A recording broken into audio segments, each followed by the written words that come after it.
Hello दोस्तों, स्वागत है आपका इस नई वीडियो में। दोस्तों, आज हम उत्तराखंड जीके से संबंधित कुछ इम्पोर्टेंट प्रश्न लेकर के आपके समक्ष उपस्थित हुए हैं। तो बिना देरी के इन महत्वपूर्ण सवालों को शुरू करते हैं। यदि आपने चैनल को सब्सक्राइब नहीं किया है तो चैनल को सब्सक्राइब करें। चलिए, इस वीडियो का पहला प्रश्न है, जागेश्वर मंदिर में लकुलिस की दो मूर्तियों को कौन सी शताब्दी का माना जाता है? तो जागेश्वर में जो दो मूर्तियां, ये किस शताब्दी की मानी जाती है? आपका सही आंसर होगा 11वीं शताब्दी की। ऑप्शन बी यहाँ पे सही दिया गया है। तो जागेश्वर मंदिर में जो लकुलिस की दो मूर्तियां प्राप्त की गई है वो 11वीं सदी की बताई जा रही है। ऑप्शन बी यहाँ पे सही दिया गया है। अगला प्रश्न है, निम्न में से कहाँ गांधी जी ने 1928 में 3 दिन बिताए थे? तो उत्तराखंड के किस स्थान में गांधी जी ने 1928 में 3 दिन बिताए थे? आपका सही आंसर होगा कि ताड़ी खेत में। तो अल्मोड़ा के ताड़ी खेत में महात्मा गांधी ने 1928 में, ध्यान रखिएगा, 1928 में कितने दिन बिताए थे? 3 दिन। ऑप्शन सी यहाँ पे सही दिया गया है। अगला प्रश्न है कि हरेला पर्व 2015 के दौरान उत्तराखंड सरकार द्वारा शुरू किए गए पर्यावरण संरक्षण कार्यक्रम का नाम था। तो आपको बताना है कि ये जो हरेला पर्व है, हरेला पर्व 2015 के दौरान सरकार ने क्या किया? शुरू किए गए पर्यावरण संरक्षण कार्यक्रम, ये सरकार ने कब शुरू किया था? आप बोलोगे कि हरेला पर्व के अवसर पर 2015 में शुरू किया था। और तो इस कार्यक्रम का नाम क्या रखा गया है, ये आपको बताना है। आपका सही आंसर होगा कि हमारा पेड़ हमारा धन। तो हमारा पेड़ हमारा धन, ये जो पर्यावरण संरक्षण कार्यक्रम है, ये उत्तराखंड सरकार के द्वारा कब शुरू किया गया है? आप बोलोगे 2015। और किस त्योहार के उपलक्ष्य में किया गया है? तो ये ध्यान रखिएगा कि हरेला पर्व के अवसर पर किया गया है। ऑप्शन सी यहाँ पे सही दिया गया है। अगला प्रश्न है कि उत्तराखंड में निम्न में किस प्रकार के मंदिर पाए जाते हैं? तो उत्तराखंड में किस प्रकार के मंदिर पाए जाते हैं? आपका सही आंसर होगा कि उपयुक्त सभी प्रकार के मंदिर पाए जाते हैं। चपटे छत वाले मंदिर भी हैं, नागर शैली वाले मंदिर भी हैं, कत्यूरी शिखर वाले मंदिर भी हैं उत्तराखंड में। तो ऑप्शन डी यहाँ पे सही दिया गया है। अगला प्रश्न है कि बुजनी नामक आभूषण ये कहाँ पहना जाता है? तो बुजनी नामक जो आभूषण है, ये किस स्थान पर पहना जाता है? किस अंग में पहना जाता है? आपका सही आंसर होगा कान में। तो बुजनी नामक जो आभूषण है ये कान में पहना जाता है। ऑप्शन सी बी यहाँ पे सही दिया गया है। तो चलिए, अगला प्रश्न है कि पटरंग पुराना उपन्यास की उपन्यासकार कौन है? तो पटरंग पुराना नामक जो उपन्यास है, इस उपन्यास के उपन्यासकार कौन है? आपका सही आंसर होगा कि मृणाल पांडे। कौन है? मृणाल पांडे हैं। और मृणाल पांडे के द्वारा कौन सा उपन्यास लिखा गया है? आप बोलोगे कि पटरंग पुराना। ऑप्शन सी यहाँ पे सही दिया गया है। अगला प्रश्न है कि मैगतोली शिखर किस जिले में अवस्थित है? तो मैगतोली शिखर बताना है आपको, ये किस उत्तराखंड के किस जनपद में अवस्थित है? आपका सही आंसर होगा बागेश्वर में। ऑप्शन डी यहाँ पे सही दिया गया है। अगला प्रश्न है कि अशोक स्तंभ के नीचे पर्वतों की एक श्रृंखला तथा उसके नीचे गंगा की लहरें किस राज्य के राज्य चिन्ह में हैं? तो ये हमारा जो अशोक स्तंभ है, अशोक स्तंभ के पर्वतों की एक श्रृंखला है और उसके नीचे गंगा की लहरें हैं। तो ये किस राज्य का राजकीय चिन्ह है? तो आपका सही आंसर होगा ये उत्तराखंड का राजकीय चिन्ह है। ऑप्शन डी यहाँ पे सही दिया गया है। चलिए, अगला प्रश्न है कि दून श्री सम्मान किस क्षेत्र में दिया जाता है? तो दून श्री सम्मान पूछा गया है आपसे कि इसका किस क्षेत्र में प्रयोग किया जाता है? आपका सही आंसर होगा कि ये पर्यावरण के क्षेत्र में दिया जाता है। कौन सा सम्मान? दून श्री सम्मान। ऑप्शन डी यहाँ पे सही दिया गया है। अगला प्रश्न है कि उत्तराखंड में आर्डिनेंस फैक्ट्री कहाँ अवस्थित है? तो आर्डिनेंस जो फैक्ट्री है ये कहाँ पर है उत्तराखंड में? आपका सही आंसर होगा कि आर्डिनेंस फैक्ट्री ये उत्तराखंड के देहरादून में अवस्थित है। ऑप्शन सी यहाँ पे सही दिया गया है। अगला प्रश्न है कि भारतीय खान ब्यूरो कहाँ स्थित है? तो खान ब्यूरो पूछा गया है आपसे कि कहाँ पर होगा ये? आपका सही आंसर होगा कि देहरादून में अवस्थित है। भारतीय खान ब्यूरो कहाँ पे है? देहरादून में। ऑप्शन बी यहाँ पे सही दिया गया है। अगला प्रश्न है कि घाघरा नदी का उद्गम स्थान कौन सा है? यानी घाघरा नदी ये कहाँ से निकलती है? आपका सही आंसर होगा कि चुंग हिमनद से।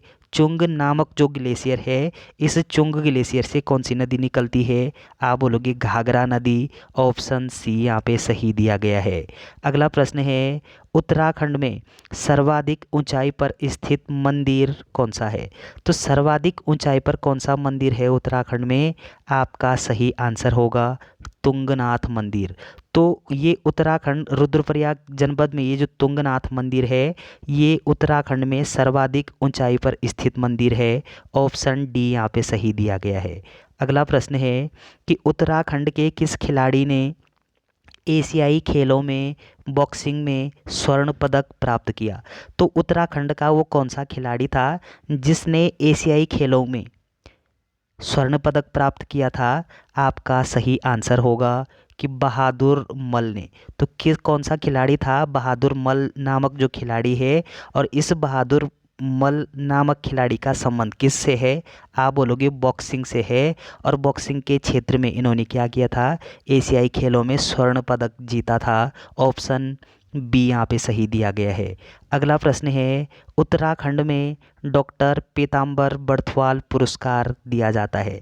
तो डॉक्टर पीताम्बर बर्थवाल नामक जो पुरस्कार है, ये किस क्षेत्र में दिया जाता है? आपका सही आंसर होगा कि साहित्य क्षेत्र में उत्तराखंड में डॉक्टर पीताम्बर बर्थवाल पुरस्कार प्रदान किया जाता है। ऑप्शन बी यहाँ पे सही दिया गया है। अगला प्रश्न है कि एवलांच पर्वत श्रेणी किस जिले में अवस्थित है?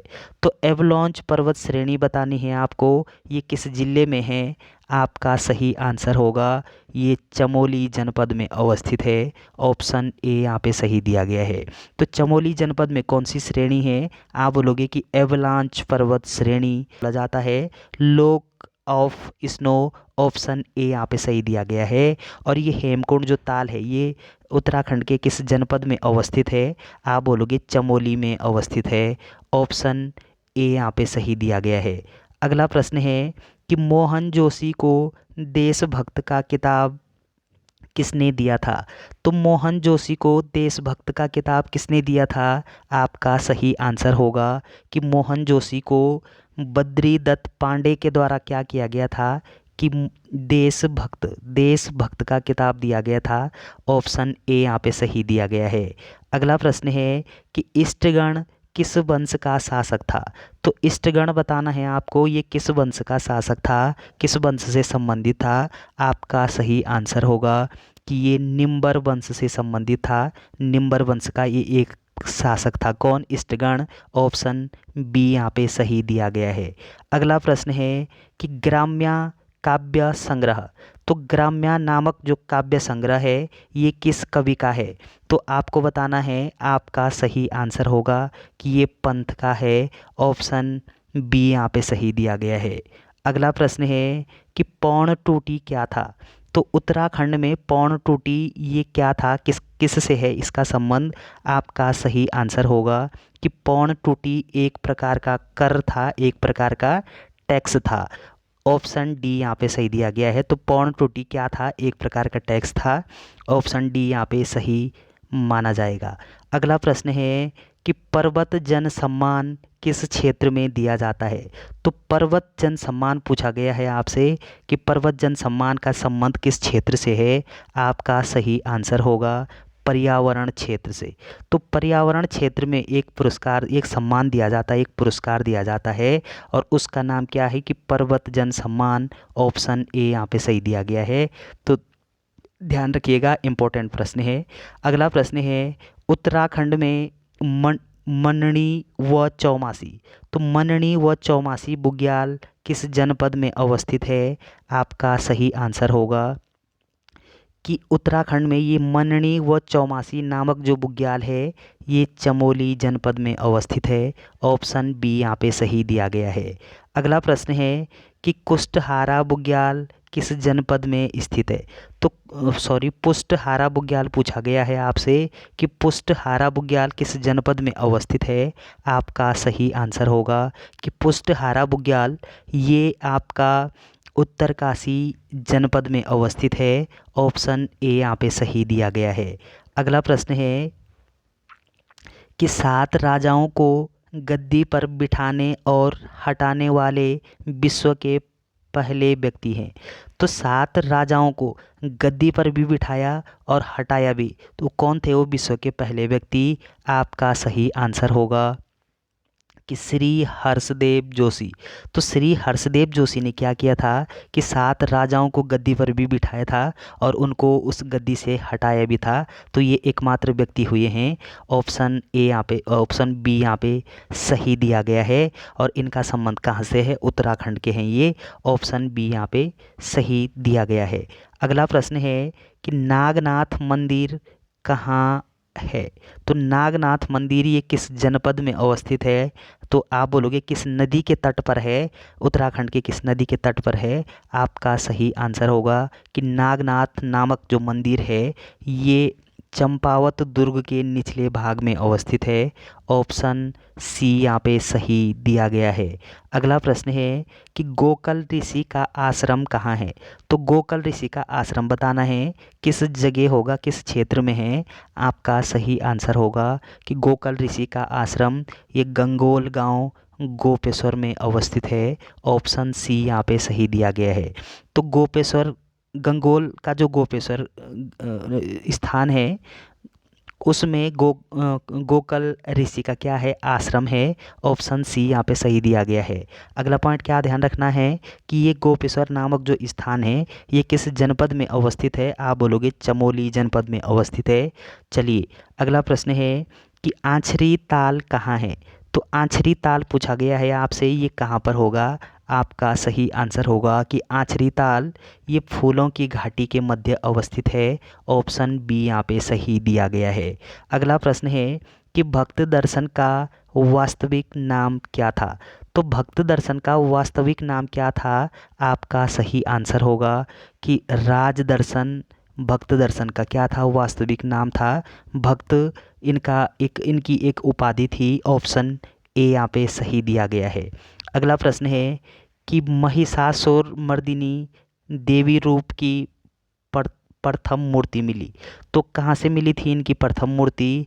आपका सही आंसर होगा उत्तराखंड के चंबा नामक स्थान से। ऑप्शन ए यहाँ पे सही दिया गया है। अगला प्रश्न है कि उत्तराखंड में किस आंदोलन को रक्तहीन क्रांति के नाम से जाना जाता है? तो उत्तराखंड का कौन सा आंदोलन है जिसको रक्तहीन क्रांति के नाम से भी जानते हैं? आपका सही आंसर होगा कि कुल्ली बेगार आंदोलन को। तो उत्तराखंड के कुल्ली बेगार आंदोलन को हम किस नाम से जानते हैं? रक्तहीन क्रांति के नाम से। ऑप्शन सी यहाँ पे सही दिया गया है। अगला पॉइंट आपको क्या ध्यान रखना है कि कुल्ली बेगार ये आंदोलन कब होता है? आप बोलोगे कि ये 13-14 जनवरी 1921 को होता है। 13-14 जनवरी 1921 को क्या होता है कि कुल्ली बेगार आंदोलन होता है। और किस क्षेत्र में होता है ये?